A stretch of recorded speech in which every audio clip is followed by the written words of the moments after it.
Hoy es nuestra última reunión, nuestro último culto, ya mañana Dios mediante.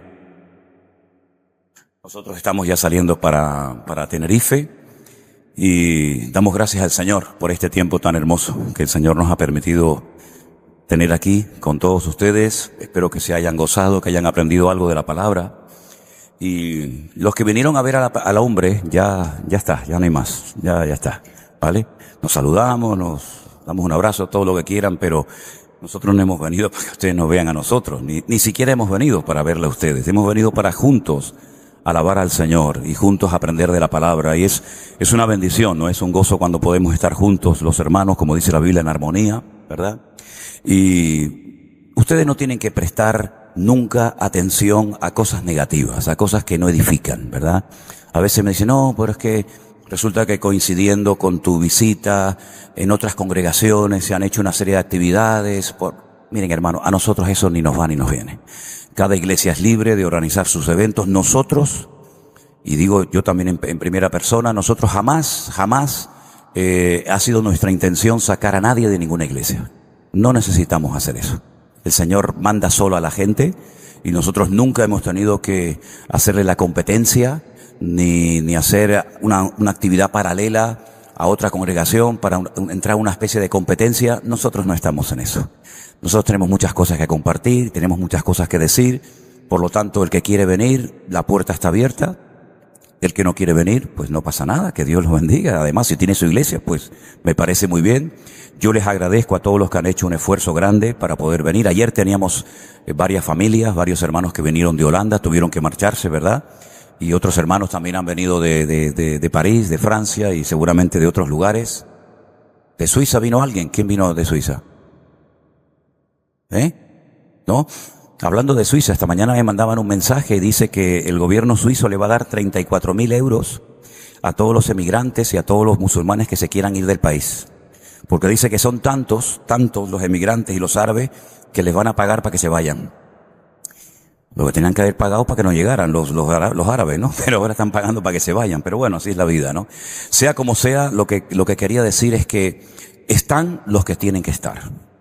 Y toda persona tiene oportunidad de aprender de la palabra, y si yo fuera pastor de una congregación aquí o donde sea, y viene alguien que a lo mejor tiene un mensaje un poquito diferente o no sé, o más profundo o de otros temas, pues yo haría lo posible por venir como pastor para también aprender, ¿no? Y traería a mi gente, ¿no? Para que la gente también pudiera ser bendecida. Pero como decía mi abuelo, que ya murió hace unos cuantos años, en esta vida hay gente para todo.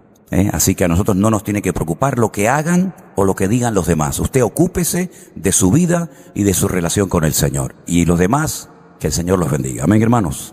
Bueno, dicho esto, ayer para los que estuvieron y para los que no estuvieron, estuvimos analizando así por encima un capítulo que es muy interesante del libro de Apocalipsis. Era el capítulo 12, ¿verdad? Donde vimos a una mujer que estaba embarazada, que había un dragón terrible que era el diablo, era Satanás, que quería destruirla, que quería devorar al niño tan pronto como naciera.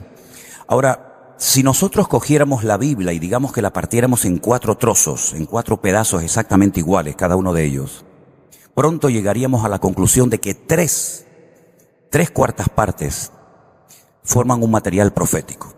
Es decir, la Biblia es el libro del mundo que más profecías contiene. Dicho sea de paso, como simplemente una pequeña aportación, en el Corán, este libro tan sagrado para centenares y miles de musulmanes, no hay ni una sola profecía, ni una. Sin embargo, la Biblia tiene 3 cuartas partes de material profético. No todas las profecías son para nosotros. Hay profecías que se dirigieron a personas en particular. Hay profecías que se dieron a países en particular. Hay profecías que ya se cumplieron. Hay otras profecías que se cumplió una parte, pero queda otra parte por cumplir. Y hay otras profecías que aún no se ha cumplido nada, sino que están intactas para estos tiempos finales en los cuales estamos viviendo. Ahora, en Mateo capítulo 24, que es los primeros versículos que vamos a estar leyendo en esta mañana, es interesante notar que el templo de Jerusalén, que hace 2000 años que lo destruyeron los romanos y no lo han vuelto a levantar, nadie, era el centro religioso de la vida judía. No es como hoy en día que uno va a su respectiva congregación, su respectiva iglesia, sino que había un lugar un solo lugar en el planeta Tierra que estaba en la ciudad de Jerusalén, en lo alto de un monte que se llamó en su época el monte Moriah. Moriah significa el monte donde Dios me enseña. Moriah es maestro, Yah es Dios, el lugar donde Dios es mi maestro. Y fue el lugar que Dios escogió para depositar, para poner su gloria, por lo menos durante un tiempo. Allí se construyó el primer templo de Jerusalén, que lo construyó, como bien saben ustedes, Salomón, templo que fue destruido por Nabucodonosor. Después se volvió a reconstruir un segundo templo, más sencillo, más modesto. En los tiempos de Esdras y de Nehemías, volvió a ser destruido por segunda vez en la época de los romanos, en el siglo I. Y desde entonces ese templo no ha sido otra vez levantado, reconstruido. Es el sueño de los judíos, no de todos, pero de la mayoría de los judíos. Ellos quieren volver a tener su templo, porque no pueden construir un templo en Uganda, en Bélgica, en España, en América, sino que el templo del Señor tenía y tiene que estar en el mismo lugar donde siempre estuvo, en la ciudad santa de Jerusalén. Es un lugar tan importante que ahí se llevaron a cabo una serie de acontecimientos de trascendental importancia. Antes de que se construyera el templo, la Biblia dice que, por ejemplo, Abraham subió a lo alto de esa montaña y en una piedra que todavía está, una piedra que es gigantesca, como toda esta habitación enorme, que hace funciones de altar, fue donde Abraham subió con su hijo Isaac para sacrificarlo, ¿verdad? Después no fue necesario hacerlo. Los musulmanes dicen que no subió con Isaac, sino con Ismael. Sí, es todo al revés. Es todo lo que nosotros creemos, ellos lo creen todo al revés. Entonces, en ese lugar dice la Biblia que también David subió, aún no estaba el templo, porque había hecho un censo sin el permiso, sin la autorización del Señor. Comenzó a morir un montón de gente y él sube a lo alto de la montaña y allí había un señor llamado Arauna. La ciudad de Jerusalén en su totalidad no había todavía sido conquistada, se llamaba Jebús. Dicho sea de paso, la única ciudad del mundo que tiene 70 nombres diferentes, y todos están en la Biblia, es la ciudad de Jerusalén. 70 nombres diferentes. El más conocido es Jerusalén, pero hay otros muchos nombres. Hubo un momento que se llamó Jebús, la ciudad de los jebuseos. Y allí subió David y dice que compró una parte del terreno y presentó un sacrificio al Señor y cesó la mortandad. En ese templo se encontraba hace 2000 años el Señor Jesucristo. Y dice Mateo capítulo 24 que Jesús cuando sale del templo, ¿vale? Ya había entrado y había estado allí, pero cuando Él sale del templo, versículo 1, y se iba, se acercaron sus discípulos para mostrarle los edificios del templo. No solamente existía en la época de Jesús el templo, sino que el rey Herodes, uno de los muchos Herodes que hubieron, lo amplió y hizo realmente unas reformas extraordinarias. Lo hizo más grande de lo que realmente era. Entonces, cuando él sale del templo, sus discípulos le muestran todas aquellas maravillas y él les dice: ¿veis todo esto? De cierto os digo que no quedará aquí piedra sobre piedra que no sea derribada. Punto. Eso lo está diciendo el Señor, digamos, allí, en el monte Moriah, en lo alto del monte Moriah. Entre el monte Moriah, es decir, entre el versículo 1 y 2, hay una separación enorme. Porque lo que a partir de ahora vamos a comenzar a leer, ya no lo dice el Señor allí, en lo alto del monte Moriah, sino que lo dice en otro monte que está enfrente, que es el monte de los olivos. Dice la Biblia, como Jerusalén tiene montes alrededor de ella, así está el Señor alrededor de su pueblo desde ahora y para siempre. Toda la ciudad de Jerusalén está rodeada de montes y cada monte tiene lógicamente un nombre y una historia. Cuando ellos salen del monte Moriah, bajan por un barranco, por un torrente que se conoce como el torrente del Cedrón, suben a lo alto del monte de los olivos y allí dentro del monte de los olivos, a la falda del monte de los olivos, hay un lugar de olivos que se llama el huerto de Getsemaní, que era el lugar donde se prensaba la aceituna para extraer el aceite. Getsemaní significa el lugar de la prensa de aceite. Y entonces dice, estando él sentado en el monte de los olivos. Claro, uno lee el 1, el 2, el 3 y el 4 y parece que todo está junto. Pero cuando tú vas a Jerusalén y abres Mateo 24, te das cuenta que el versículo 1 y 2 lo dice en un lugar y el versículo 3 lo dice en otro lugar. Y eso es muy importante ver las distancias, ¿no? La geografía. Y entonces él sentado en el monte de los olivos, después de haber oído aquella declaración de que el templo va a ser destruido, los discípulos se le acercaron aparte. Ahora, en este evangelio no lo dice, Tenemos 4 evangelios, sabemos, ¿verdad? Mateo, Marcos, Lucas y Juan. En uno de ellos dice que no fueron todos los discípulos los que se acercaron al Señor a hacerle esta pregunta. Solamente fueron 4. ¿Y cuántos discípulos tenía Jesús? Tenía 12. Luego, parece ser que a otros no les interesó preguntarle nada al Señor, pero se acercó Pedro, Jacobo, Juan y Andrés. Y esos 4 discípulos le dicen al Señor: dinos, ¿cuándo serán estas cosas y qué señal habrá de tu venida y del fin del siglo? Fíjate que dicen, ¿qué señal habrá de tu venida? Pero ¿qué venida si estoy aquí? Ya estoy aquí, ¿de qué venida estamos hablando? Ellos sabían que habría una venida, que habría una restauración del reino y que habría un fin de los tiempos. Y esa es la pregunta que le están haciendo. Ahora, qué importante es preguntar, pero preguntar a la persona indicada. Porque si ellos no hubieran hecho esta pregunta, todo el capítulo 24 de Mateo no lo tendríamos en la Biblia. Porque Mateo 24 es la respuesta a la pregunta que recién le acaban de hacer 4 de sus discípulos. ¿Cuándo serán estas cosas? ¿Qué señal habrá de tu venida y del fin del siglo o del fin de los tiempos? Entonces el Señor les dice: mirad que nadie os engañe. Es lo primero que tienen que tener en cuenta. Mirad que nadie os engañe. Porque vendrán muchos en mi nombre diciendo: yo soy el Cristo, yo soy el ungido, yo soy el Mesías. Y a muchos engañarán. Oiréis de guerras, rumores de guerras. Mirad que no os turbéis, porque es necesario que todo esto acontezca, pero aún no es el fin. Se levantará nación contra nación, reino contra reino, habrá pestes, hambres, terremotos en diferentes lugares, y todo esto será simplemente el principio de dolores. Entonces os entregarán a tribulación, os matarán, seréis aborrecidos de todas las gentes por causa de mi nombre. Muchos tropezarán entonces, se entregarán unos a otros, y unos a otros se aborrecerán. Muchos falsos profetas se levantarán, engañarán a muchos.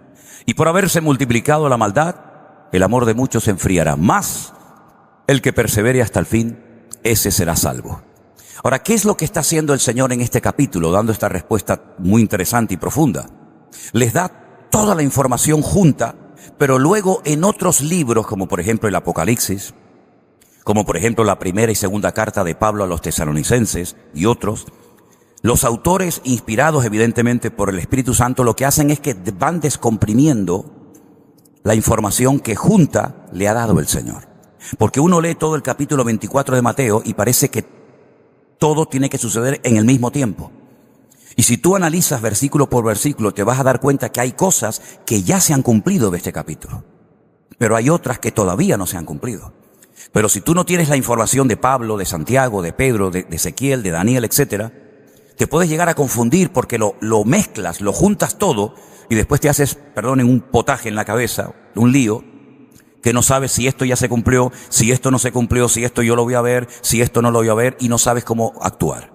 Entonces el Señor les da una serie de información, de datos tremendamente interesantes, y uno de ellos es el siguiente: será predicado este evangelio del reino en todo el mundo, para testimonio a todas las naciones, y entonces vendrá el fin. Cuando el Señor está diciendo esa palabra, Él todavía está con sus discípulos. Todavía Él no ha muerto en la cruz. Él no ha resucitado. Él no ha ascendido. No ha descendido el Espíritu Santo como pasó en el día de Pentecostés, según Hechos capítulo 2.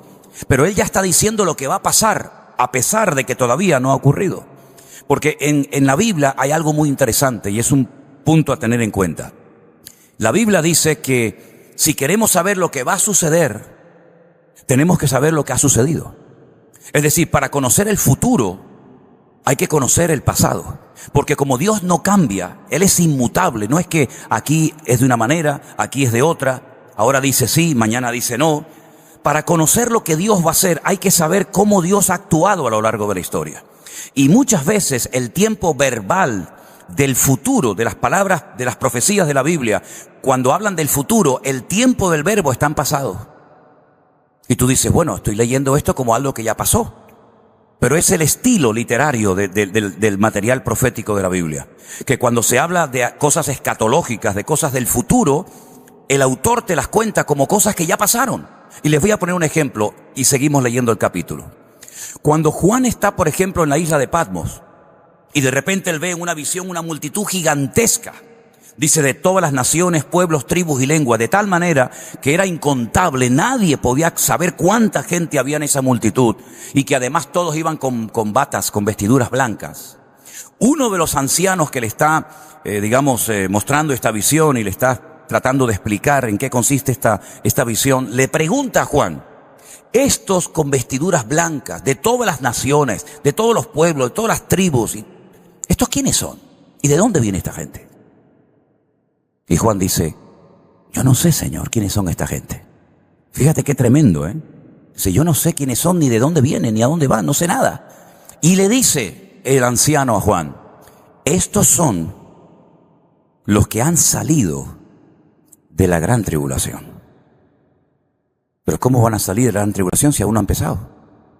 Si esa gente no existía, no habían nacido. Pero sin embargo le está contando lo que va a ocurrir en el futuro como algo que ya sucedió. Estos son los que han salido, no los que saldrán, sino los que ya salieron de la tribulación. Porque en Dios no hay presente, ni pasado, ni futuro, sino que el nivel en el que Dios se mueve es completamente diferente a nosotros. Nosotros clasificamos y medimos el tiempo. Por eso en la Biblia, cuando se habla del tiempo, hay diferentes palabras. Tenemos cronos, tenemos kairos. Depende de si es un tiempo temporal, si es un tiempo que tiene un límite. Y como Dios no se mueve en el tiempo, porque es un Dios atemporal, Él no envejece, Él no caduca. Cuando habla con el hombre, cuando se mete en nuestra dimensión finita y limitada por el espacio y por el tiempo, ¿verdad? Él emplea a veces unos términos que en nuestra mente no entran. Es como cuando ayer leíamos Zacarías capítulo 14, que dice que cuando Él venga no será de día, pero tampoco será de noche. Entonces, ¿qué cosa es? Si no es de día ni de noche, es un día muy raro. Dice, solamente ese día lo conoce el Señor. Porque Él se mueve a otro nivel. Fíjense que Él llegó a decir a sus discípulos, si yo les he hablado cosas terrenales a ustedes y no me entienden, si yo les hablara en términos espirituales, los volvería locos. Es decir, ustedes están aquí y yo estoy allá arriba, ¿no? Ahora, fíjense qué interesante. El Señor Jesucristo está diciendo en este pasaje que llegaría un momento en la historia de la humanidad que el Evangelio sería predicado en todas las naciones de la tierra. Él siempre quiso alcanzar a todos los pueblos, a todas las naciones.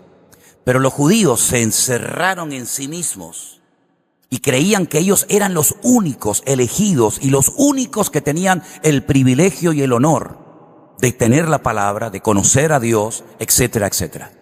Hubieron momentos en la historia en los que el Señor les demostró que Dios es un Dios universal, que nadie puede tener el control y el monopolio absoluto de su persona, de su mensaje. Como por ejemplo cuando manda a Jonás, ¿a dónde lo manda? Al extranjero. Lo manda a la gente más salvaje de la época. Lo manda a un lugar donde eran terrible lo que esa gente hacía. Lo manda a Nínive, capital de Babilonia. La palabra Babilonia viene de la palabra Babel, que significa confusión. Una ciudad de promiscuidad sexual, una ciudad de idolatría, una ciudad de desorden. Allí lo manda y él dice, yo no quiero ir allí. Yo no quiero ir allí porque sé que si se arrepienten, tú los vas a perdonar. Y yo no quiero que se arrepientan y los perdone, sino que se mueran. Y coge un barco y se va en dirección contraria, se va a España, porque Tarsis está en España. Es interesante notar cómo él no fue capaz de entender que el mensaje del Señor era un mensaje universal. Pero ya se lo había dicho a su amigo Abraham, al padre de la fe. En ti serán benditas todas las naciones de la tierra. Cuando ellos leen, y leen todavía hoy en día ese versículo que dice, y amarás a tu prójimo como a ti mismo, todavía siguen con aquella interrogante de la época de Jesús. ¿Quién es mi prójimo? Pues otro hermano mío judío. Pero si no es un judío, no es mi prójimo. Todavía siguen con ese hermetismo de no querer compartir la palabra de Dios. Pero el Señor Jesucristo les dijo el día que se despidió de sus discípulos, id por todo el mundo y predicar el evangelio a toda criatura. El que creyere será salvo y el que no se condenará. Cuando llega el día de Pentecostés, ellos reciben aquella capacitación tremenda del Espíritu, ellos comienzan a predicar, la iglesia comienza a crecer, pero no salen de Jerusalén, ahí se quedan. Están todos muy contentos. Imagínense tener a esos predicadores en el culto. ¿Quién va a predicar hoy? El apóstol Pedro. Madre mía. Mañana predica Juan. Pasado mañana predica Felipe. Era increíble. La gente vivía junto, era una maravilla aquello. Por cierto, el primer problema que tuvo la iglesia primitiva no fue de doctrina, fue a la hora de la comida. Para que vean lo carnales que a veces somos. Muy espiritual en el culto, pero después por la comida nos peleamos, ¿no? Y tuvieron que nombrar a 7 diáconos para que no se pelearan las mujeres, que a ella le dio más, a mí me dio menos, ¿no? Fíjate qué interesante que el Señor tuvo que permitir una persecución para que salieran, porque si no, no iban a salir nunca. Incluso cuando Pedro va a la casa de Cornelio y viaja casi 3 días, desde Jaffa, desde Jope hasta Cesarea, la marítima, cuando él llega a la casa de Cornelio, el centurión romano, y él le ve toda la casa abarrotada de gente con un hambre de recibir la palabra, él lo primero que dice es, bueno, ustedes saben lo mal que yo me siento como judío de estar aquí entre gentiles. Ustedes imagínense que yo llegara aquí esta mañana y yo diría, yo me siento fatal de estar aquí con ustedes, yo prefiero estar en mi casa, yo no quiero estar con ustedes. Pero ¿qué forma de empezar es esa? Es decir, todavía él no entendía que el evangelio no era algo absoluto de ellos, sino que era un mensaje que había que transmitir y compartir a todas las naciones de la tierra. Y nunca más Pedro fue a predicarle a ningún gentil. Esa fue la primera y última vez que va. Y mira que el Señor le dijo, a ti te voy a dar las llaves para que abras el reino a los gentiles, pero parece ser que perdió las llaves. Y el Señor tuvo que levantar a un hombre con una visión más amplia, que fue capaz de ir a otras culturas, a otros idiomas, a otras costumbres, como fue el apóstol Pablo, ¿verdad? Y dice, yo si tengo que predicar al judío, me hago judío, si tengo que predicarle al gentil, me adapto a la cultura gentil, porque para mí el vivir es Cristo y el morir es ganancia, ¿verdad? Y hay muchos creyentes que piensan que lo que hemos recibido nosotros es solamente para los que estamos aquí. Y se olvidan de que ustedes están aquí para alcanzar a una ciudad entera. Y cuando alcancemos esta ciudad, vamos a la otra, y después a la otra, y después a la otra. ¿Y por qué ha avanzado tanto la maldad? ¿Por qué hay tanta tiniebla? ¿Porque hay poca luz? Porque tú entras a una habitación toda oscura y enciendes la luz y se van las tinieblas. Porque las tinieblas son ausencia de luz. Y si nosotros somos la luz del mundo, si hay muchas tinieblas, ¿por qué no estamos brillando como deberíamos de haber brillado? ¿Y por qué el diablo avanza y toma territorio? Porque la iglesia se lo ha permitido. Ni más ni menos, porque nos hemos encerrado en nosotros mismos y mientras nosotros estamos aquí contentos y cantando y alegres, los hijos del diablo están haciendo su trabajo. Pero no es porque el mundo se haya ido de la mano del Señor, sino porque la iglesia se ha dormido, se ha encerrado en sí misma y se ha olvidado de que tenemos que ir por todo el mundo y predicar el evangelio a toda criatura. Y estoy pendiente de mi desánimo, de mi depresión, de mis papeles, que no tengo trabajo, que mi marido me abandonó, que mi hijo se fue de la casa, y estoy siempre yo, y nos olvidamos de que no estamos aquí para estar mirándome el ombligo yo todo el día, sino estamos aquí para hacer las funciones que el Señor quiere que hagamos. Esa es la pura realidad. Esa es la pura realidad. Y un pastor, con tal de tener su congregación y sus diezmos asegurados todos los meses, ya está, ya es contento. Y esa es la gran tristeza de la congregación. Y por eso hay congregaciones donde no se predican ciertas y determinadas cosas, porque el pastor sabe que si predica duro y aprieta las tuercas, se le va a la gente y se le van los diezmos. Esa es la realidad, no nos engañemos, no hacemos mayorcitos lo que estamos hablando, ¿verdad? Entonces dice la palabra que el evangelio tenía que ser predicado en todas las naciones de la tierra, antes de que viniera el Señor. Número 2, cuando veáis la abominación desoladora en el lugar santo, de la cual ya habló el profeta Daniel, el que le entienda, el que esté en Judea, huya a los montes. El que esté en la azotea, no descienda a tomar algo de la casa.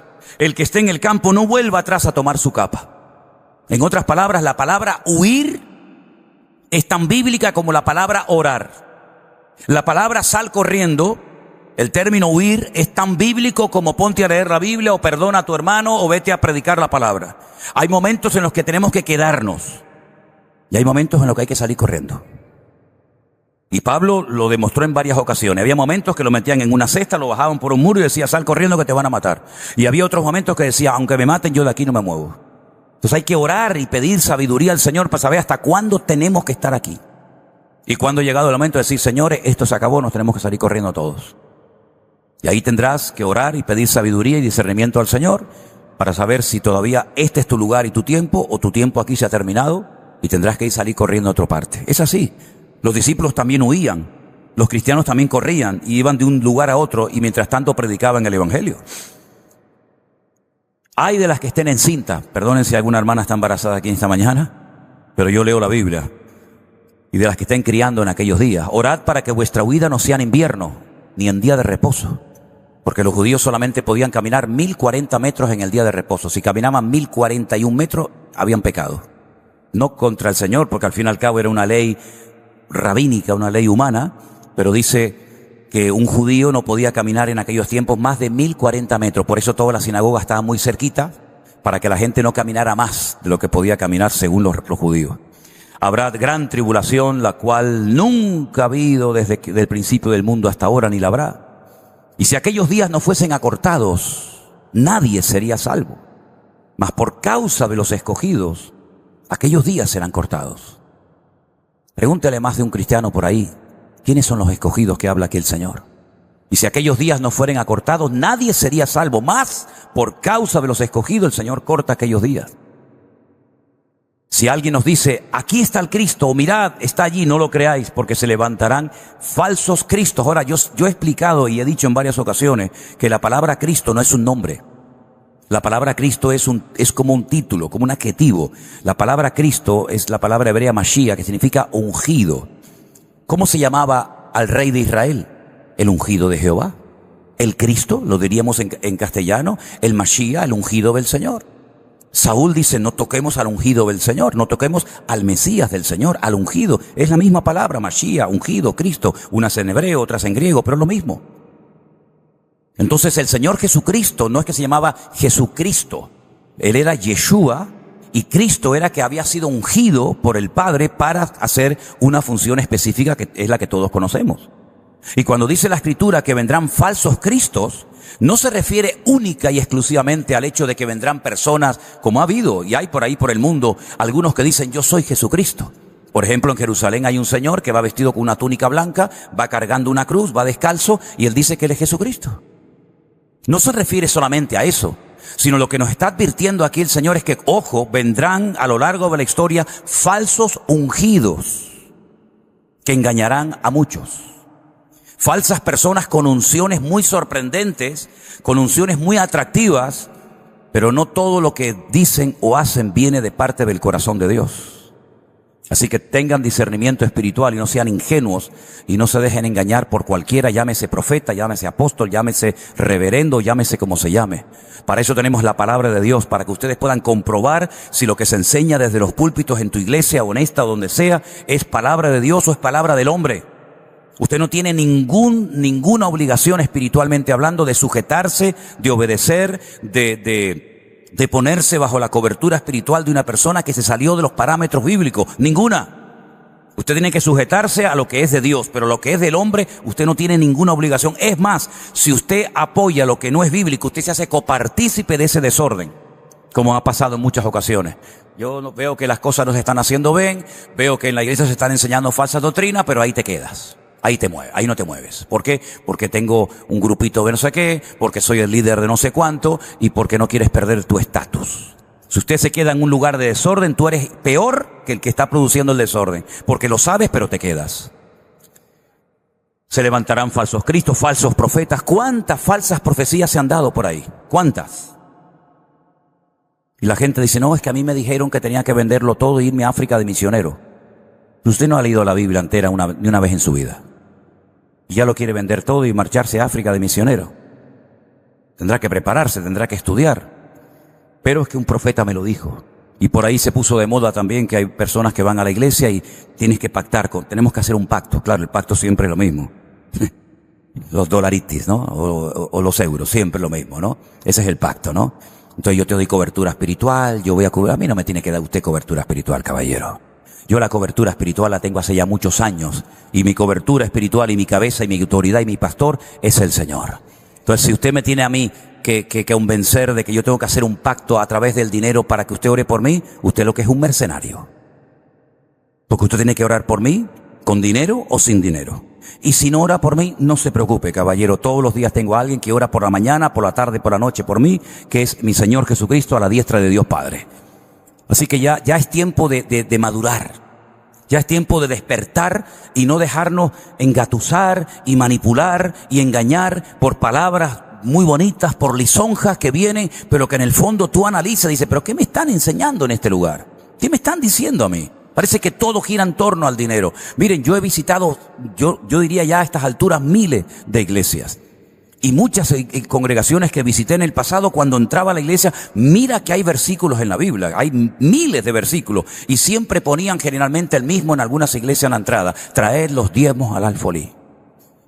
No, pero mira que hay versículos en la Biblia y siempre están con el dichoso diezmo y con el dichoso dinero.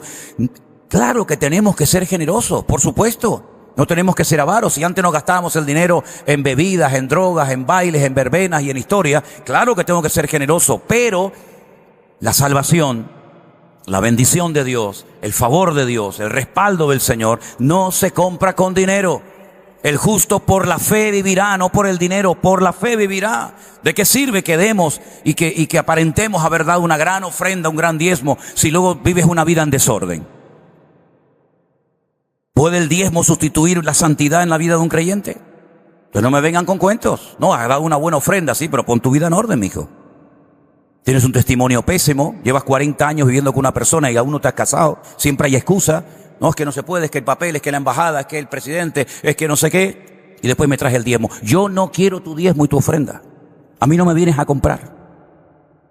Pon tu vida en orden, el Señor te va a bendecir y después hablamos de ofrenda y hablamos de dinero y hablamos de lo que tú quieras.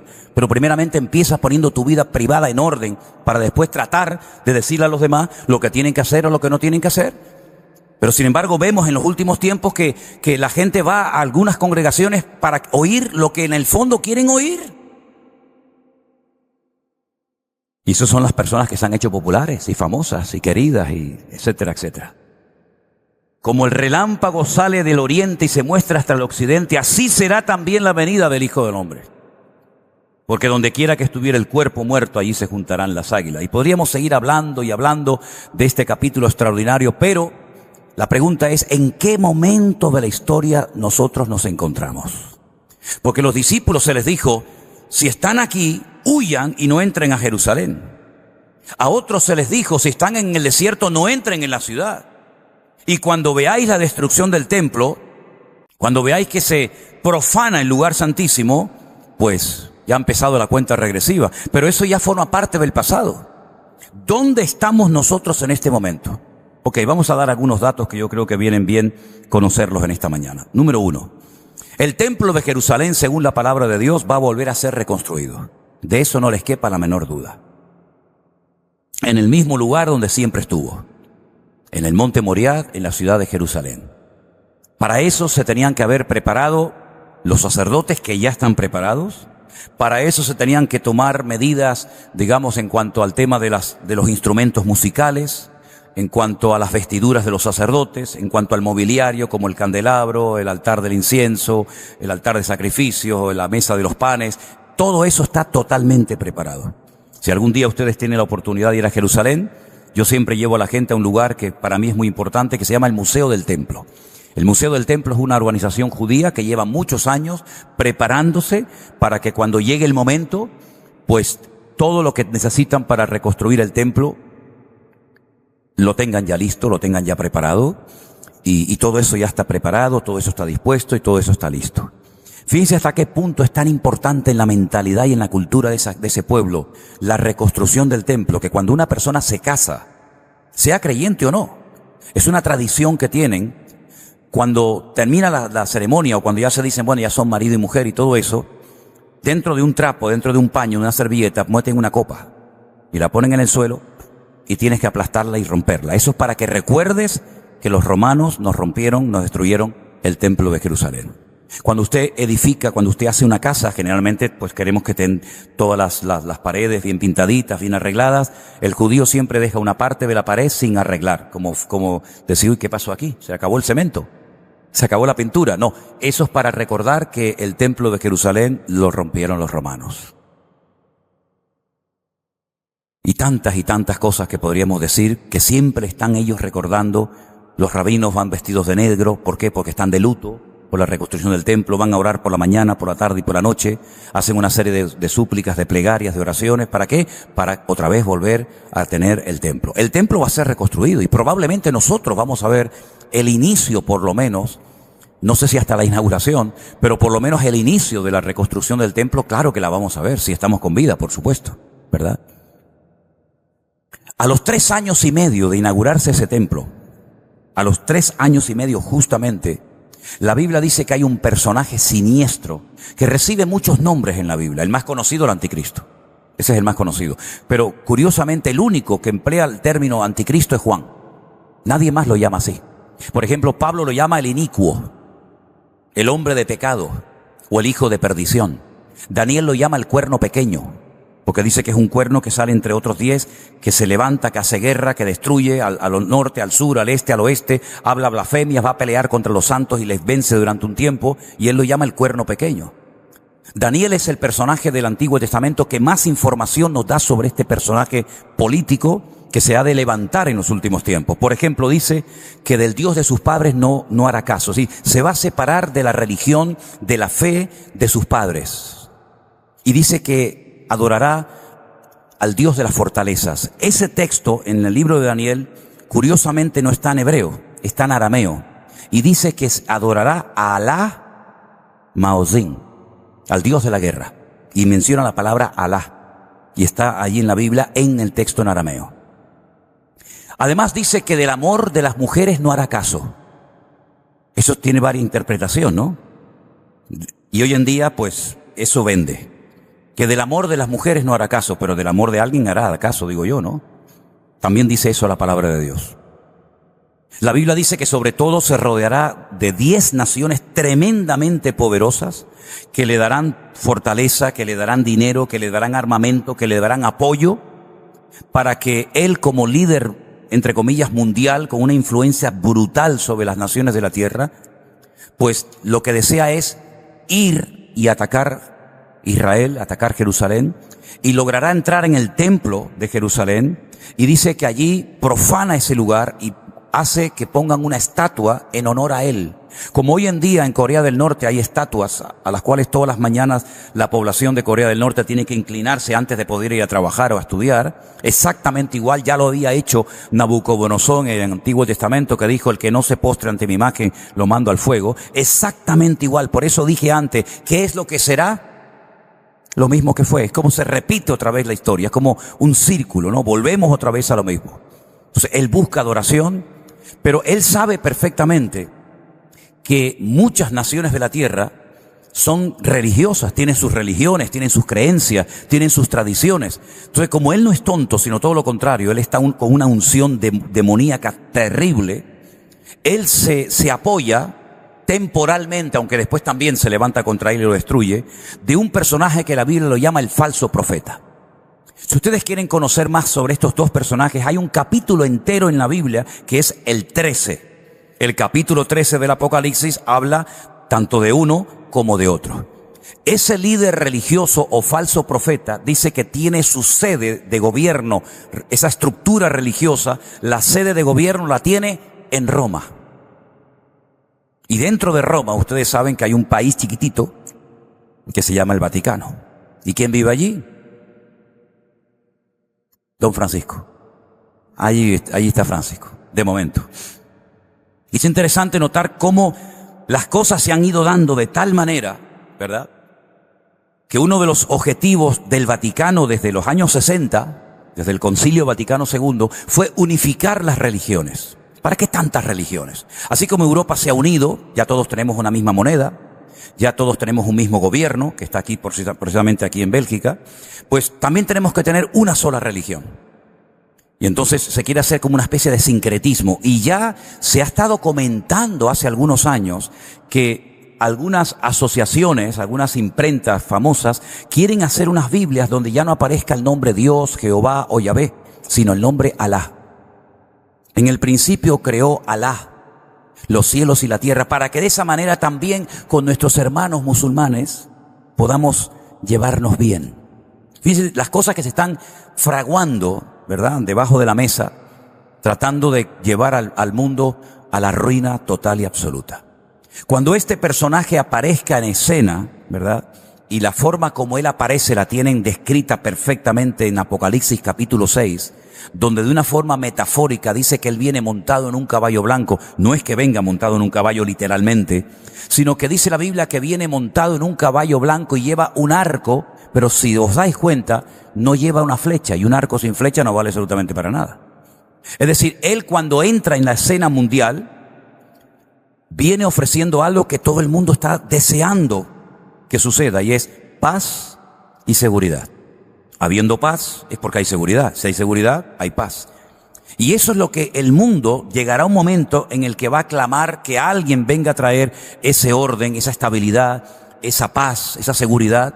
Y les da igual, como dije el otro día, si es homosexual, si es hombre, si es mujer, si es satánico, si es católico, si es evangélico, si es rabino, si es musulmán. La gente estará tan desesperada que la palabra de Dios nos enseña que ese es el eslogan de su campaña: paz y seguridad. Ustedes saben que de hecho hoy ustedes tienen votación, ¿no? De hecho, cuando los políticos van a hacer una campaña política, vamos a elecciones, pues siempre ponen una frase, ¿no? Debajo, ¿no? Bueno, pues cuando ustedes vean la fotografía de este caballero, él pondrá abajo paz y seguridad. ¿Y quién no quiere paz? ¿Y quién no quiere seguridad? Muchos piensan que la seguridad y la paz en este mundo viene cuando tú tienes el bolsillo lleno. No hablan de una paz espiritual. Hablan de una tranquilidad, de una confianza, de abrir la nevera y verla llena. De mirar así la cuenta del banco y tener ceros a la derecha, no a la izquierda. Para muchos, paz significa eso. Entonces, Él lo que va a hacer es crear un nuevo sistema económico en el mundo. De tal manera que el dinero y las tarjetas de crédito van a desaparecer completamente. Porque ustedes saben que cuando vamos a un lugar, hay gente que dice: ay, no traje dinero. Nunca lo trae, pero bueno. No traje dinero, bueno, venga, va, yo pago ya, yo pago. Después te mando un Bizum. Eso va a desaparecer completamente. Lo que va a utilizar este personaje siniestro es un sistema que, humanamente hablando, es extraordinario. Humanamente hablando, es una maravilla. Es marcar a la gente, poner una especie de microchip en su mano derecha. Y si no tiene manos, pues te lo pongo en la frente. Y si no tiene frente, es que está muerto. Porque si no tiene cabeza, ya me dirá, ¿no? Pero fíjate qué interesante. Todos los días, 3 veces al día, los judíos se ponen una cosa que se llama en español las filacterías, los tefilín, que son unas tiras de cuero. Yo las tengo en mi casa y las tenía que haber traído para enseñarles a ustedes cómo son y cómo se ponen. Es una cajita que dentro tiene 4 divisiones, ¿verdad? Y hay unos rollitos de versículos de la Biblia. Entonces te lo pones aquí en la frente y te lo atas y las correas van por atrás. Y luego hay otra cajita que te pones aquí en el brazo izquierdo, muy cerca del corazón. Te lo amarras 7 veces y entonces ya tienes la palabra del Señor cerca de tu corazón y la tienes aquí en la frente. Y qué curioso que el diablo, que siempre imita las cosas del Señor, le pone a la gente una marca en la frente y en el brazo o en la mano. Es increíble, ¿no? Tremendo, ¿no?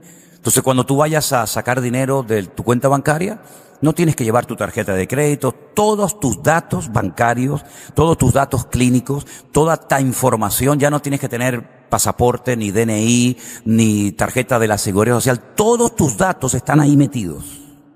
Y dice la Biblia que nadie podrá comprar ni vender si no es marcado por este personaje. ¿Cuántos millones de personas se van a dejar marcar? Porque ustedes saben que hay gente muy espiritual, pero no le tocas el bolsillo. En cuanto le tocas el bolsillo, se le fue la espiritualidad. ¿Cómo yo haber trabajado todo el mes para no poder poner ni un litro de gasolina en mi vehículo? ¿Para no poder hacer una compra para mi familia y mis hijos? ¿Qué me tengo que poner? Esto, póngalo ahora mismo. Probablemente nosotros ya no estemos en el mundo en esa época, en ese momento. Pero esto es lo que le viene al mundo. Ahora, cuando Juan escribe esto, seguramente los que leyeron en su época el libro del Apocalipsis habrán dicho: Juan se volvió loco, ¿eh? Juan de verdad que se le fue la cabeza, debe ser que está ya muy viejito y ya empieza a decir tonterías. Es como que nos van a poner una marca aquí y allá y no sé qué. Para él aquello era ciencia ficción. Pero es que también le pasó a Daniel en su época. La Biblia dice que Daniel escribía cosas, dice: Señor, yo no entiendo nada. Y le dice: tú escríbelas, séllalas, porque esto no es para tu tiempo, sino para el tiempo del fin. Hoy en día, gracias al Señor, tenemos tanta información, yo creo que demasiada información. Sabemos perfectamente que todo lo que el diablo, todo lo que Satanás, todo lo que el anticristo necesita para llevar a cabo sus objetivos, ya existe hoy en día. Cuando leíamos ayer Zacarías 14, que dice que la gente estando de pie se deshacen, así se desmigajan, que la lengua se les pudre en la boca, los ojos se les consumen. Uno dice, esas armas no existían en la época de Zacarías, pero hoy en día sí. Hoy en día en un ataque bacteriológico, en un ataque químico, en un ataque nuclear, eso se puede dar en cualquier momento. Eso ya se puede dar. Cuando vemos, por ejemplo, que a los animales se les pone un microchip aquí en el cuello y cuando se pierden, una maquinita dice, este señor se llama fulano, este perro se llama fulano, el dueño se llama no sé qué, vive en tal sitio. Ya todo eso existe. Empezaron con los animales y después pasan con los seres humanos. Y marcarlos, controlarlos, ¿verdad?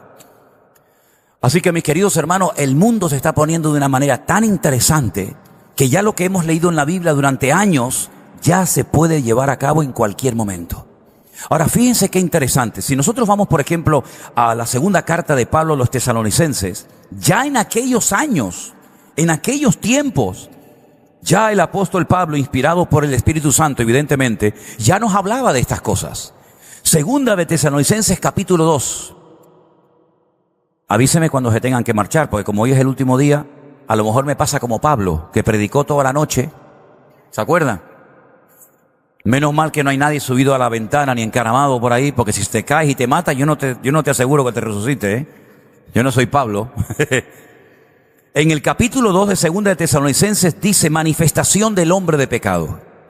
Con respecto a la venida del Señor Jesucristo, de nuestro Señor Jesucristo, y nuestra reunión con Él, aquí hay dos cosas, la venida del Señor y nuestra reunión con Él. Os rogamos, hermanos, que no os dejéis mover fácilmente de vuestro modo de pensar, ni os conturbéis ni por espíritu, ni por palabra, ni por carta, como si fuera nuestra, en el sentido de que el día del Señor está cerca.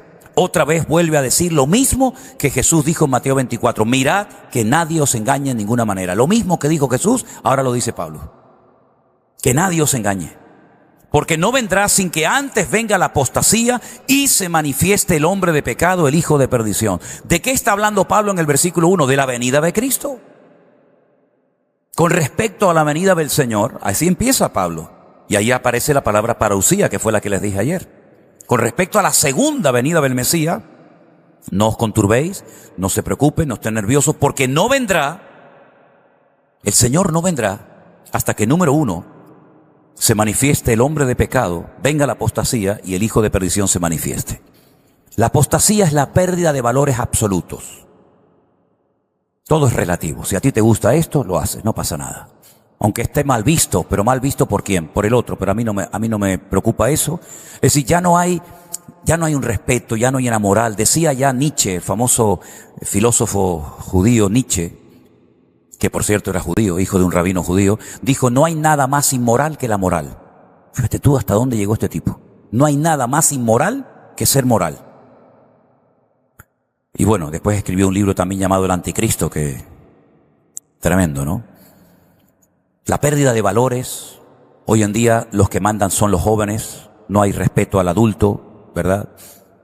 Todo vale. ¿Te quieres casar con tu perro? Te casas con el perro. En España hay un señor que dice que toda la vida soñó con ser perro. Y se ha hecho una operación de 14.000 y pico de euros. Se ha modificado el cuerpo, se ha implantado pelos y no sé qué. Y él va de 4 patas, me imagino que cuando va al baño hace así. Y su sueño era ser perro. Entonces él va por la calle con la cadena y era el sueño de su vida. Y claro, uno dice, antiguamente diría, este hombre está loco. Pero hoy en día dice, no. Él siente ser perro. El otro día se casó uno con una gallina. Y hace poco se casó uno con una máquina de esta, una de esta virtual. Y el otro día otro se casó con él. Se divorciará de él también, ¿no? Se casó con él mismo.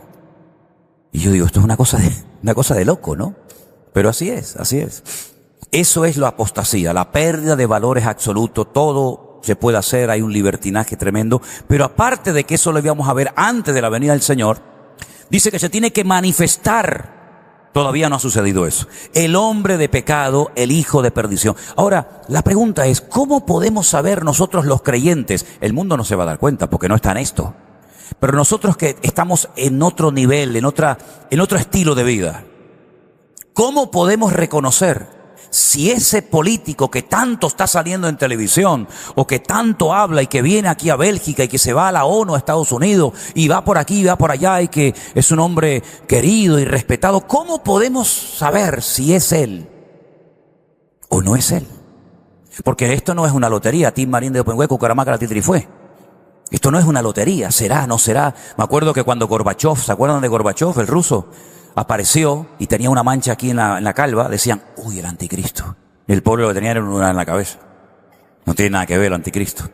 Juan dice, en esto que les voy a dar hay sabiduría. Por eso dice la Biblia que si alguna cosa tenemos que pedir, es sabiduría. Pero sabiduría no de la tierra, terrenal, animal y diabólica, sino la que desciende de lo alto. Porque dice que el número de la bestia o de su nombre suma 666. No es que el número 666 sea diabólico, sea malo, no, porque si usted está contando 664, 665, 666, no está diciendo nada malo, es simplemente una cifra.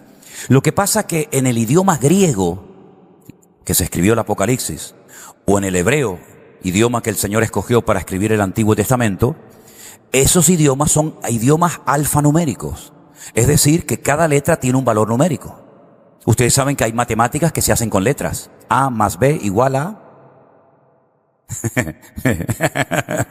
Eso es. Entonces, si ustedes, por ejemplo, cogieran nuestro alfabeto, se lo saben, ¿no? A, B, C, D, ¿sí o no? La A, ¿qué número sería? ¿La B? ¿La Z? Ah, ahí los pillé, ¿eh? Es decir, cada letra tiene un valor numérico. Si usted se llama Juan, y la J vale tanto, la U vale tanto, la A vale tanto y la N vale tanto, yo sé que Juan, el valor numérico es 325, no sé, ahora mismo no estoy en eso. Es decir, que si usted coge cada nombre, bueno, de hecho le digo que hay un rabino en Israel matemático, que cuando él lee la Biblia, no la lee por lo que lee, por lo que escribe, por lo que está escrito, sino que la lee por el valor numérico. Por ejemplo, Bereshit bara Elohim el Hashemayim vet haaretz, ¿no? Esa palabra, él dice 345, 64, 82, 33, 44, total 625. Era un hombre tan espectacular que cuando estaba en una conferencia, ya murió, ¿no? Pero era tan espectacular este hombre que era capaz de escribir con las dos manos dos respuestas diferentes. Por ejemplo, usted me hacía una pregunta y yo en un papel escribía la respuesta, usted me hacía otra pregunta, yo escribía, y él escribía con las dos manos la respuesta para ti y te la daba. Es un genio, una cosa increíble. Porque la Biblia se puede ver también por números. Por ejemplo, ¿ustedes no se han dado cuenta en el Salmo 119? Abran la Biblia un momentito por el Salmo 119, por favor, si es tan amable. Los primeros 7, 8 versículos creo que son. El 119. El 119, del 1 al 8, después del 9 al 16, son bloques de 8. 8, 8, 8. ¿Qué pone encima del versículo 1? Aleph. Encima del versículo 9, Bet. Encima del versículo 17. Y así hay 22 letras. Aleph, Bet, Gimel, Dale, Hei, Vav, Zain, Het, Tet, Yod, Tet, Kaf, ¿verdad? Cada 8 versículos aparece arriba un nombre. Significa que esos 8 versículos en hebreo empiezan por la misma letra. Todos los versículos del 1 al 8 empiezan por la letra Aleph. A partir del 9, los siguientes empiezan todos por la misma letra. En español es imposible. Porque si decimos bienaventurado el varón, ya empieza por la B. Ya no empieza por la A. Eso es para aprenderse no solamente el alfabeto, sino para aprenderse dónde está el versículo. Porque si yo te digo un versículo que aparece por la letra Yod, yo sé que tiene que estar en el bloque número 10. Entonces multiplicas 22 letras por los versículos que contiene cada uno, que creo que son 8, pues ya sabes cuántos versículos tiene el capítulo 8. Bueno, esto es otro tema, ¿no? Pero lo que quiero decir con esto es que cada nombre tiene un valor numérico. Entonces Juan lo que dice es, cuando este hombre aparezca, y tengan la duda, la sospecha de que puede o no ser el anticristo, saquen el valor numérico de su nombre. Y si el valor numérico de su nombre te sale 666, ese es. Entonces tienen que aprenderse las 22 letras del alfabeto hebreo, hermanos. Porque esto no se hace en español, esto se hace en hebreo. Vamos a vivir tiempos tremendamente interesantes. Y saben lo que oí hace años, no es una frase mía, pero me gustó mucho y yo la adopté como si fuera mía. Lo malo de todo esto, lo bueno de todo esto es lo malo que se va a poner todo. De tal manera que vamos a ver cosas que ni Pablo vio, ni Pedro, ni Daniel, ni Ezequiel, ni siquiera el mismísimo apóstol Juan. Vamos a ver muchas cosas en los últimos tiempos que nos van a dejar sorprendidos, pero simplemente lo que está ocurriendo es que se está cumpliendo el plan profético de Dios.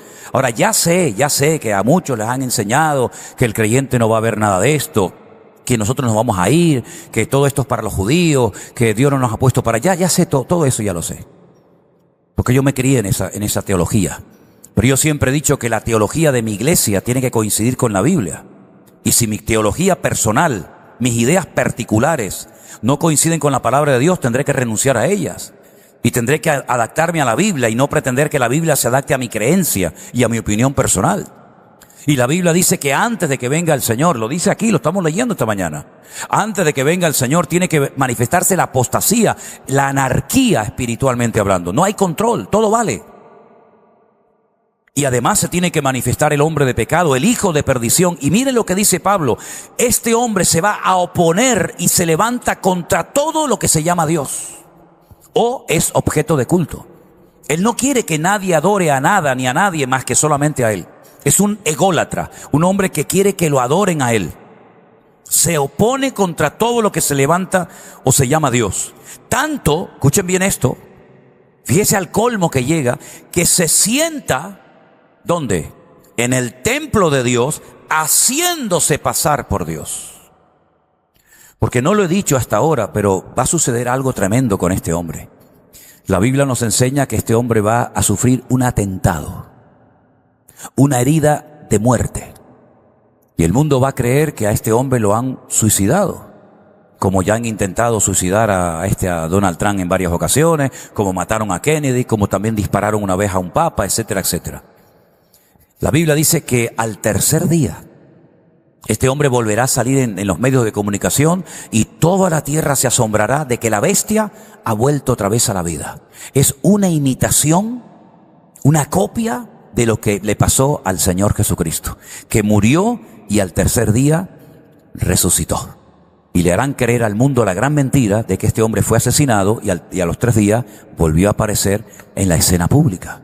Si usted no tiene toda esta información y usted está viendo todo esto, oiga, uno se queda realmente con la boca abierta. Además que durante un tiempo con este hombre la economía va a funcionar perfectamente. Como durante un tiempo en Alemania, bajo el régimen de los nazis, con Hitler, la economía fue de maravilla. Miren las carreteras, las autopistas que se hicieron en la época de los nazis en Alemania, aunque estaban todas vacías porque no había coches para llenar aquellas autopistas, pero hubo un tiempo de prosperidad y la gente en el fondo, ¿qué es lo que quiere, hermano? Pues prosperidad, vivir bien, tener dinero y para de contar. Esa es la realidad, pero lamentablemente también es la meta de muchos cristianos.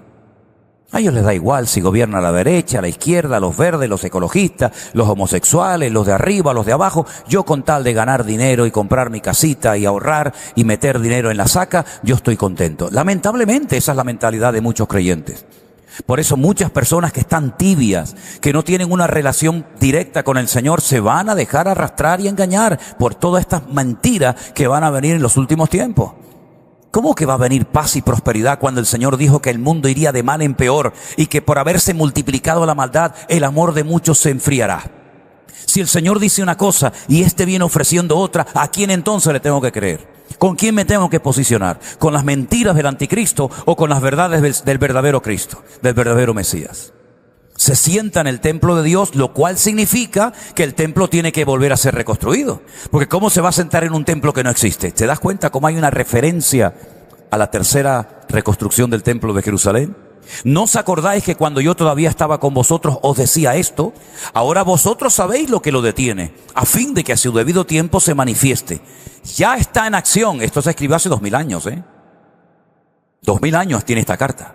Y Pablo dice, ya está en acción el misterio de la iniquidad, solo que hay quien al presente lo detiene hasta que él a su vez sea quitado de en medio. Y entonces se manifestará aquel inicuo, otra palabra que emplea, a quien el Señor matará con el espíritu de su boca y destruirá con el resplandor de su venida. Inicuo cuyo advenimiento, cuya aparición o manifestación es por obra de Satanás con gran poder, señales y prodigios mentirosos. Claro, durante este tiempo de engaño, de mentira, de manipulación, también dice la Biblia, y es un dato más, podríamos hablar años de estos temas, horas y horas. También habrán 144,000 predicadores, 12,000 por cada una de las tribus de Israel, que estarán predicando y ganarán a millones de personas para Cristo. Son los famosos 144,000 sellados, que no tiene nada que ver con los testigos de Jehová. También habrá 2 testigos, 2 predicadores, que no sabemos de quién se trata. Podemos dar una opinión personal, ¿vale? Pero no podemos afirmar categóricamente fulano y mengano, que dice la Biblia que durante los primeros 3 años y medio de este periodo, porque el anticristo no gobierna 40 años, solamente está 7 años en el mundo. Sobre todo la segunda parte de los 3 años y medio es cuando realmente él se da a conocer con toda su maldad y con toda su agresividad. Pero durante los primeros 3 años y medio de su mandato estarán en Jerusalén 2 personas, 2 testigos, de los cuales ya habla la Biblia en Zacarías, que harán también grandes milagros, señales, prodigios. Los quieren matar y no pueden, pero al final, después de 3 años y medio, los terminan asesinando y no los entierran. Ahora, eso en nuestra cultura no se entiende tanto como si viviéramos o fuéramos de allí. Porque no enterrar a un cadáver es lo peor que se le puede hacer a una persona. Prueba de ello que el día 7 de octubre del año pasado, cuando Hamás, esta organización terrorista, atacó a Israel, no solamente se llevó gente viva secuestrada, se llevaron muertos. Israel es capaz de darte lo que tú le pidas con tal de que le des un cadáver. Primero porque si ese hombre muerto no aparece, la mujer viuda en Israel no se puede volver a casar hasta que su marido sea sepultado. Porque falta el testimonio de que su marido realmente ha muerto. Por otra parte, se venera al difunto, se le hace todo unas oraciones, etcétera, etcétera. Y estos hombres no van a ser enterrados, pero dice la Biblia que al tercer día de estar tirados en la plaza, en una de las plazas de Jerusalén, estos hombres se levantan, resucitan, y todo el mundo lo ve, y ocurre algo tremendo. Ahora, les voy a decir algo, si no queda claro, levánteme la mano para volver a explicarlo, porque aquí está el quid de todo lo que vengo diciendo ahora. El libro del Apocalipsis está dividido en 3 grandes bloques. Cada bloque tiene un nombre: sellos, trompetas y copas. 7, 7 y 7. ¿7 por 3? Perfecto. Aquí en Japón y en la China, 7 por 3 son 21. Hay 7 sellos, 7 trompetas y 7 copas. La primera parte de la gran tribulación, que son 3 años y medio, es cuando se cumplen los 7 sellos y las 7 trompetas. La segunda parte de la gran tribulación, que son otros 3 años y medio, es cuando se derraman las famosas copas de la ira.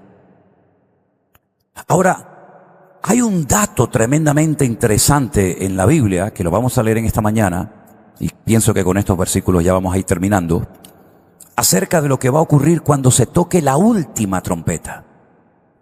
¿Qué era lo primero? Los sellos. Lo segundo, las trompetas. ¿Y lo tercero?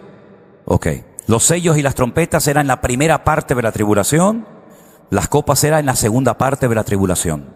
Vengan conmigo a 1 Corintios capítulo 15, por favor, y preste suma atención a esta información que Pablo, inspirado por el Espíritu Santo de Dios, nos da para nuestra información. 1 Corintios capítulo 15 es un capítulo que habla del tema de la resurrección. Y Pablo dice lo siguiente, verso 51. Apréndanse de memoria estos versículos, por favor.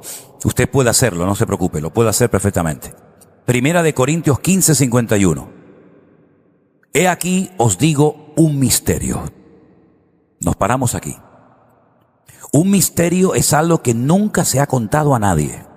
Es como decir, ven para acá que te voy a contar un secreto.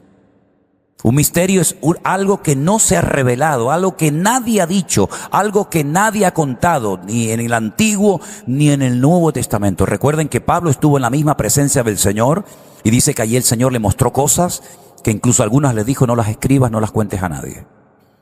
Pero Pablo dice, os voy a contar un secreto, un misterio. Vamos a ver cuál es. ¿Cuántos son chismosos aquí?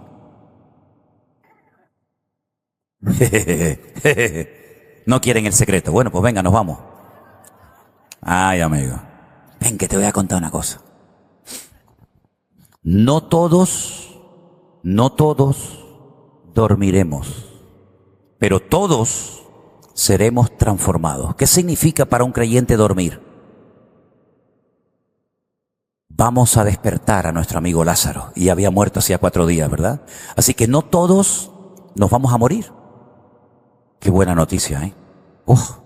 No todos vamos a morir, pero todos vamos a ser transformados. Esa palabra transformados es en griego la palabra metamorfosis. ¿Usted no ha visto el cambio de gusano a mariposa? Un gusano dice, ¿cómo puede salir algo tan bonito de algo tan feo? Eso es el proceso de la metamorfosis. Esa es la palabra que aparece aquí. Todos vamos a experimentar el proceso de la metamorfosis. Mira, tu cuerpo, por mucho que lo cuides, y por muy lindo, por muy linda que tú te veas, tú eres un gusano. Por muy bella que te parezcas y por mucho que te adornes y te maquilles y tal. Bueno, iba a decir eso, no lo voy a decir. Pero no lo voy a decir. La mona, aunque se vista de seda, pero no lo voy a decir. No lo voy a decir. Ahora nuestro cuerpo presente no tiene nada que ver con la hermosura que se va a producir en nosotros. De gusano a mariposa, para que te des cuenta. Todos seremos transformados. Y ahora dice, en un momento, en un abrir y cerrar de ojos. ¿Cuánto se tarda en abrir y cerrar un ojo? ¿Cuántos millones de veces hacemos esa función y no nos damos ni cuenta? En un momento y en un abrir y cerrar de ojos. Escucha esto ahora, hermano. Escucha esto, hermana. ¿Qué dice ahí? A la final trompeta, se tocará la trompeta, los muertos serán resucitados incorruptibles y nosotros seremos transformados. ¿Cuándo se produce esto, hermanos? Ok, vamos otra vez al principio. Sellos, trompetas y copas. 7 sellos, 7 trompetas, 7 copas. ¿Cuándo dice la Biblia que los muertos en Cristo resucitarán primero y luego nosotros seremos transformados? ¿Cuándo? A la final trompeta. ¿Cuántas trompetas hay? Bueno, pues ya está. Más fácil agua. Ahí está diciendo Pablo un secreto. ¿Cuándo se produce esa transformación, esa resurrección de los muertos? Después de que empiecen los 7 sellos. Claro, ahora tú te preguntarás, ¿y cómo sé si estoy en el primero, en el segundo o en el cuarto? Bueno, pues lee la Biblia. ¿Qué pasa cuando se toca la primera trompeta? De una forma metafórica, ¿no? Pues pasa esto en la tierra. Estamos en la primera. ¿Qué pasa cuando se toca la segunda? Pues pasa esto en las aguas, en el mar, en la economía, en la familia. ¿Qué es lo que pasa cuando suena la 7ª trompeta? Aquellos 2 testigos que los habían matado en Jerusalén se despiertan y resucitan, porque dice la Biblia que la primera resurrección se produce a la final trompeta y luego nosotros los que vivimos, los que hayamos quedado, nos reuniremos juntamente con el Señor para recibirlo en el aire y estar siempre con Él. Entonces yo me atrevo a decir esta mañana algo que a más de uno le puede sorprender. Hoy no va a venir el Señor. Pastor, hoy no puede venir, ¿no? ¿Cuándo se va a producir esto? ¿A la final trompeta? Ay, pero es que a mí nunca me habían enseñado eso. Ya, pero es que ese no es mi problema. La primera resurrección y nuestra reunión con el Señor, según la palabra de Dios, se produce a la final trompeta. Los muertos serán resucitados incorruptibles y luego nosotros, Pablo era un creyente, dice nosotros seremos transformados a la final trompeta. Entonces, mi querido hermano, esto nos da una información impresionante para saber en qué tiempo de la historia nos encontramos. Lo que no podemos seguir más tiempo en la ignorancia y diciendo, a mí estos temas me dan mucho miedo, pastor. A mí no me gusta hablar de esto porque después tengo pesadillas por la noche. Y a mí me pasa todo lo contrario. Yo cada vez que hablo de esto me entra un gozo y una alegría de saber que a lo mejor no me muero. Porque la verdad es que no me hace ninguna gracia que me entierren, ¿sabe? Por si acaso estoy medio vivo y ahí me meten, tú imagínate. Entonces, qué bendición tan grande saber que nosotros hoy por hoy tenemos una información increíble y la tenemos toda. ¿Por qué subrayo lo que tenemos toda la información? Porque si nosotros hubiéramos vivido en el siglo I y en vez de ser miembros del Centro Evangélico Vida Nueva o de la iglesia a la cual usted pertenezca, usted hubiera sido miembro, por ejemplo, de la iglesia de Colosas, usted no tenía ni Mateo, ni Marcos, ni Lucas, ni Juan, ni Apocalipsis, ni Primera de Juan, ni Segunda de Juan. No tendría más que una carta, la carta de Pablo a los Colosenses. Punto. Y si yo hubiera sido miembro de la iglesia en Tesalónica, solamente tendría 2 cartas, Primera y Segunda de Tesalonicenses. No tendría ninguna otra. Pero es que nosotros, 2000 años después, tenemos todo lo que el Señor reveló. Tenemos lo que le dijo a los romanos, a los tesalonicenses, tenemos las cartas de Pedro, tenemos el Apocalipsis, tenemos Santiago, tenemos Hebreo, tenemos los evangelios, tenemos toda la Biblia completa, todas las piezas del puzzle, todas las piezas del gran rompecabezas de Dios, las tenemos encima de la mesa para poder saber dónde estoy, dónde no estoy, en qué momento me encuentro, cómo tengo que actuar, cómo tengo que vivir, cuánto tiempo falta, cuánto tiempo nos falta. Toda la información la tenemos, todos los cristianos la tenemos. No es una información que solamente la tienen los pastores. No, es una información a la cual tenemos acceso todos los cristianos. Simplemente es cuestión, pues, ¿de qué? De leerla, de estudiarla. Y no como me dijo una vez una hermana, ay hermano, es que a mí no me gusta leer ni estudiar. Lea usted y estudie y después me lo explica. Sí, pero eso es depender de los hombres. Eso es depender de los pastores.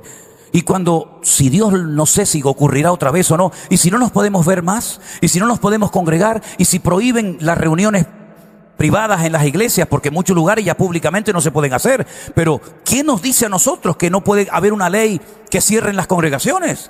Solamente se pueden reunir en las casas, como hay muchos hermanos que solamente se pueden reunir en las casas. Entonces, ¿qué hacemos? No tenemos pastor, no tenemos el diácono, no tenemos el anciano, pero tiene la palabra en la casa. Tiene al Espíritu Santo viviendo en su corazón. Tiene al pastor de los pastores, como tú decías. El Señor es mi pastor. Gloria a Dios que tengo el mejor pastor del mundo. Porque el pastor de carne me puede fallar, me puede abandonar, me puede traicionar, puede hacer locuras. Pero el verdadero pastor que yo necesito nunca me va a abandonar. Siempre estará conmigo. Y yo puedo abrir la Biblia y decir, Señor, dame luz y enséñame, Padre. Yo soy torpe, no tengo muchos estudios, no tengo mucho conocimiento, pero tu Espíritu que mora en mí, que me enseñe y que me revele las verdades profundas de tu palabra. Y por eso cuando uno lee estas palabras, yo digo, Dios mío, ¿por qué no hay creyentes que leen más la Biblia y se dedican más al estudio exhaustivo de la palabra? Cuando la palabra es lo que decíamos antes, lámpara a mis pies, tu palabra, y lumbrera mi camino. Entonces, mis queridos hermanos, el orden es importante saberlo. Hay gente que dice, no, yo sé que viene un anticristo, que hay una marca de la bestia, que hay una gran tribulación. Sí, pero ¿cómo ponemos todo eso en orden? Ya se lo acabo de decir, los sellos, las trompetas, las copas, qué pasa aquí, qué pasa allá. Incluso, un dato más, y ya voy acabando, porque yo cuando me dan cuerda no paro. ¿Saben que hay demonios tan tremendamente poderosos y destructivos desde los tiempos de Noé, que el Señor los ató, porque eran tan malos, tan destructivos, que dice que los ató para que tengan su momento en la historia, día, mes y año, y están atados junto al río Éufrates, en Irak, en Babilonia. Pero dice la Biblia que en los últimos tiempos el Señor como que los suelta, les permite, y cuando usted lee eso en Apocalipsis, lo que esos demonios hacen es terrible. Y por eso cuando vemos esas barbaridades en televisión, son personas, pero inspirados por demonios, que son capaces de hacer cosas que uno dice, Dios mío, ¿dónde están las tripas? ¿Dónde están los sentimientos? ¿Dónde está la misericordia de una persona que es capaz de hacerle eso a un niño, a una persona anciana? Porque son demonios que en los últimos tiempos quieren hacer lo que no han podido hacer durante milenios.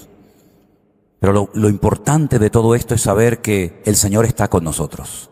Así como el Señor protegió a Noé, que pasó por el diluvio, El Señor permitió que Noé pasara por el diluvio, pero no se ahogó. no se llenó de agua el arca, porque Él se había preparado. No dejes que entren cosas a tu corazón que ahoguen y apaguen tu fe, de tal manera que ante esto te asustes, porque la Biblia dice que el Señor siempre protegerá a sus escogidos. Siempre estaré con vosotros todos los días hasta el fin del mundo. Y como decía el rey David, aunque un ejército acampe contra mí, no temerá mi corazón, porque tú eres mi luz y mi salvación, en ti he confiado. Así que, hermanos, cuando usted oiga por ahí a alguien que dice, no, es que el libro de Apocalipsis es muy difícil, a mí me da miedo, no le crea. El libro del Apocalipsis es el libro que más tiene que leer la iglesia y los creyentes en los últimos tiempos. Y hay de aquellos creyentes que lamentablemente, como me han dicho muchos, a mí nunca me han enseñado nada del Apocalipsis. Yo no sabía estas cosas. Pero, hermanos queridos, así despertamos a la cruda realidad de que este mundo se va a ir deteriorando de una manera tan terrible que ya no hay lugar de escapatoria. Si ustedes se imaginan, si ustedes pueden pensar cómo están los hermanos en Estados Unidos, también allá hay corrupción, inmoralidad, y también hay falta de trabajo, y también la vida está carísima, y tienen que trabajar, y trabajar, y trabajar, ¿verdad? Así es que la única esperanza que nos queda a nosotros como creyentes es agarrarnos al Señor Jesús.